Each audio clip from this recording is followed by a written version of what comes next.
dalam trafo ya, jadi ada di dalam. Jadi kalian akan melihat di situ ada lilitan-lilitan kawat-kawat, biasanya dari tembaga atau mungkin dari besi. Kalian bisa amati, oh ada namanya lilitan primer dan lilitan sekunder. Tapi kebanyakan sekarang alat elektronik itu tidak pakai lilitan lagi, kebanyakan sudah pakai serbuk. Jadi di dalamnya itu ada serbuk. Nah, kalau misalnya ada alat elektronik kalian yang serbuknya itu sudah panas, itu biasanya sudah rusak. Nah, berbeda dengan lilitan yang pakai lilitan dengan yang serbuk. Kalau lilitan kita bisa ganti lilitannya atau kawatnya. Tapi kalau yang pakai serbuk itu harus diganti total. Jadi kita beli lagi yang baru.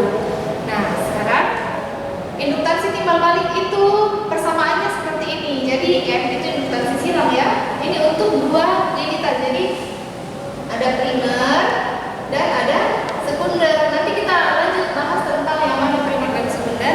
Jadi primer itu ketika ada listrik yang masuk di sini. Jadi masukannya di sini. Ini primer dan ini sekunder. Jadi ketika listrik masuk di sini, dia akan dirubah ke energinya. Energi listrik itu akan dirubah. Contohnya yang kebanyakan di rumah itu, misalnya listrik 220 volt dirubah menjadi 40 volt. Biasanya ada di TV atau di komputer. Kalau kalian lihat di komputer atau di TV, biasanya ada tulisannya seperti ini, 220 per 40 volt. Jadi 220 volt ini listrik yang mengalir di rumah kalian atau yang di kabel-kabel itu. Tapi ketika masuk ke dalam TV atau radio atau mungkin alat elektronik yang lain, contohnya laptop atau HP, nanti akan berubah menjadi 40 volt. Nah, ini dia yang berperan dalam hal tersebut. Oke, sekarang jadi ketika kita ingin mencari tahu induktansi silang itu sama dengan lilitan primer. Ini jumlah lilitannya dihitung jadi 1, 2, 3, 4, 5. Jadi lilitan primer dikali flux sekunder, jadi flux sekunder dibagi dengan I atau kuat arus yang masuk di lilitan sekunder atau lilitan keluaran. Jadi ini biasanya istilahnya input dan output.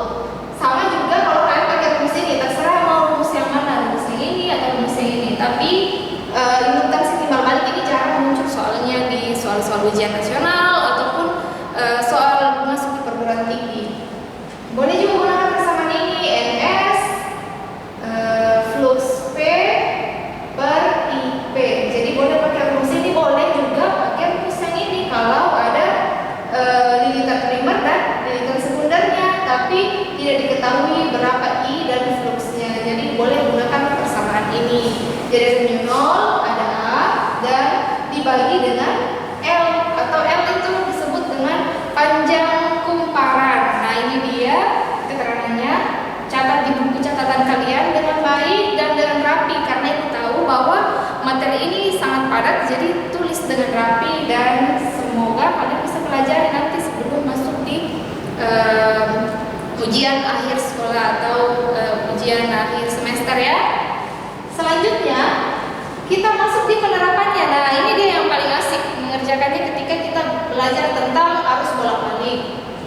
Oke, jadi di sini penerapan induksi arus bolak-balik ya, ini adalah induksi magnetik. Jadi yang paling menyenangkan di sini adalah kita belajar tentang trafo. Yang pertama trafo ya. Oh, ini belum kasih contoh yang kedua.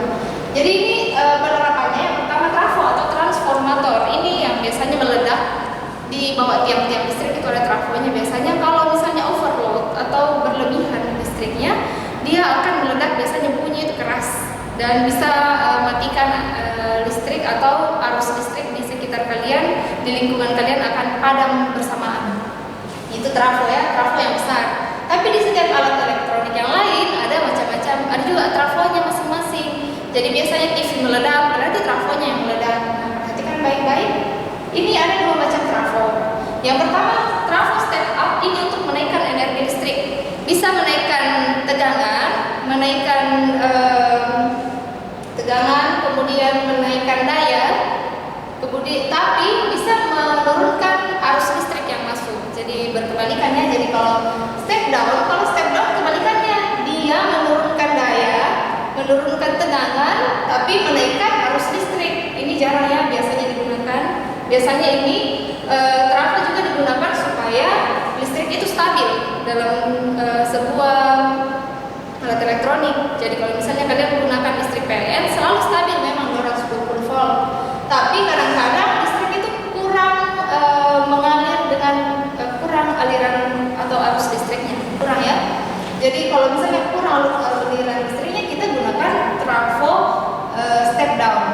Tapi perhatikan baik-baik dulu, trafo transformator itu hanya berlaku untuk listrik bolak-balik dan tidak berlaku untuk listrik arus searah. Jadi ini tidak akan bisa digunakan pada listrik atau arus searah ya. Ini hanya bisa digunakan pada arus bolak-balik. Makanya di bawah pos-pos atau di tiang-tiang listrik itu biasanya ada trafo itu khusus untuk arus bolak-balik. Jadi kalau yang di rumah kalian menggunakan arus searah, maka dia tidak mungkin bisa menggunakan trafo, tidak ada gunanya. Oke, sekarang persamaannya sama.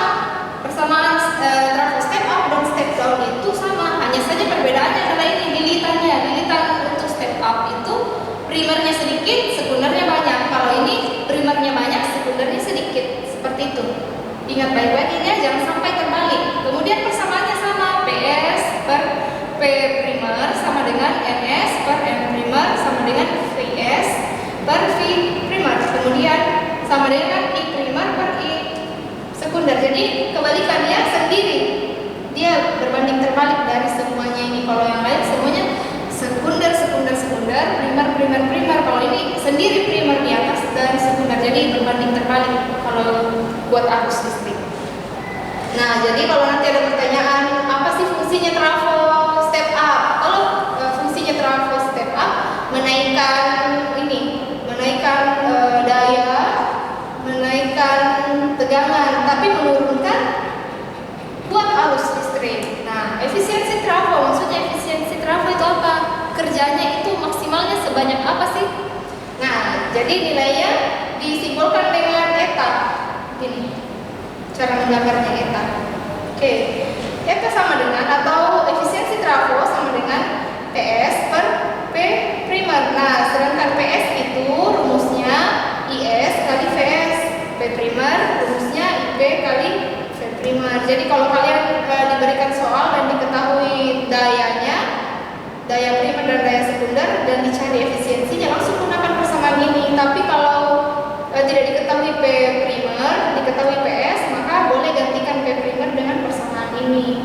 Jadi nanti PS per IP kali VP. Boleh juga kebalikannya, kalau misalnya ini tidak diketahui tapi yang ininya diketahui, maka gunakan ini persamaan ini. Jadi nanti dikali 100% karena kita tanyakan efisiensi. Nah, contoh soalnya seperti ini.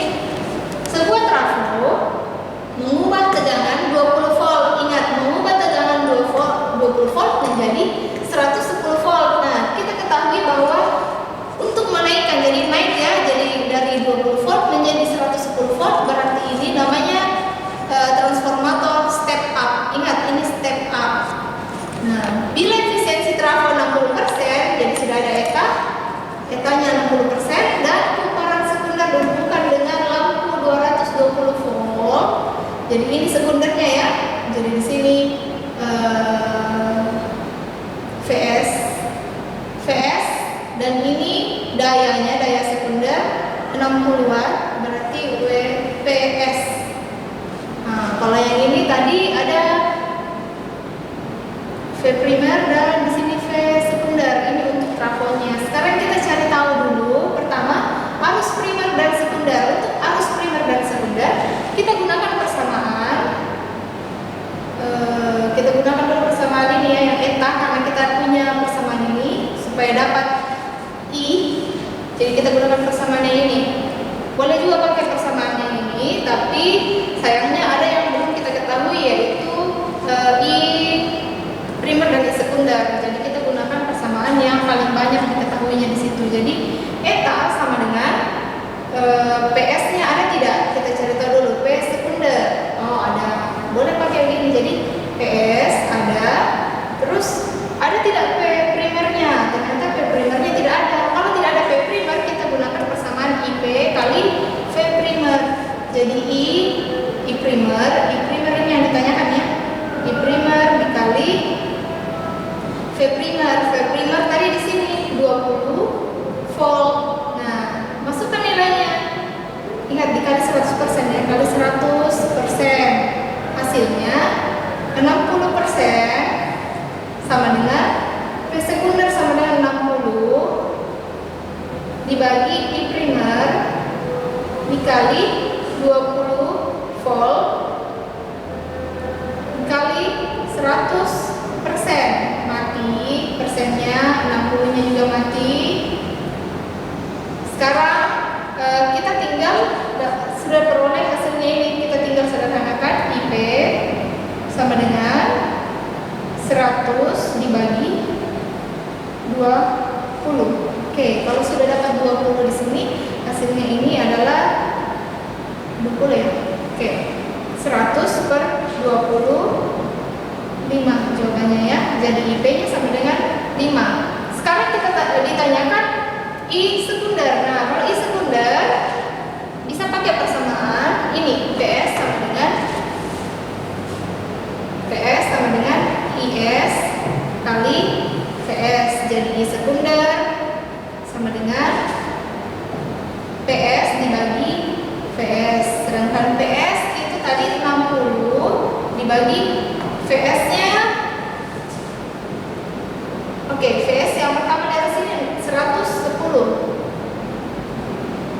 volt. Ini sama dengan 6/11. Oke. Kemudian dia perbandingan lilitan primer dan sekunder. Kalau perbandingan lilitan primer dan sekunder itu kita tinggal itu pakai rumus yang ini. Jumlah lilitannya, jadi kita boleh pakai rumus ini, boleh kalau misalnya ada PS dengan P primer, boleh juga pakai VS per V primer, tapi di situ bisa digunakan ya, kita bisa gunakan VS per VP, bisa juga pakai VS per P primer. Oke, kita gunakan persamaan ini saja. Jadi apa dulu yang ditulis primer ya, NP per NS sama dengan VP per VS. Ingat dia ini berbanding lurus. Jadi kalau di sini primer, di sini sekunder, di sini sekunder. Jadi NP per NS sama dengan VP-nya itu nilainya, V primernya 20 per NS-nya kan ini trafo ya. Jadi kita gunakan yang persamaan di atas, bukan untuk lampu karena lampu itu bukan trafonya. Jadi kita menggunakan lilitan yang di trafo. Jadi NS jadi VS-nya 110 volt. Nah, sekarang ini mati juga ya satuannya, tinggal 2/11. Jadi NP per NS itu sama dengan 2/11. Nah, kalau ada yang kurang kalian mengerti, silakan dikoreksi. Dan ingat, langsung chat saja Ibu. Kemudian kalau misalnya ada kesalahan dalam video ini, silakan chat Ibu juga. Demikian dari Ibu, semoga kalian paham.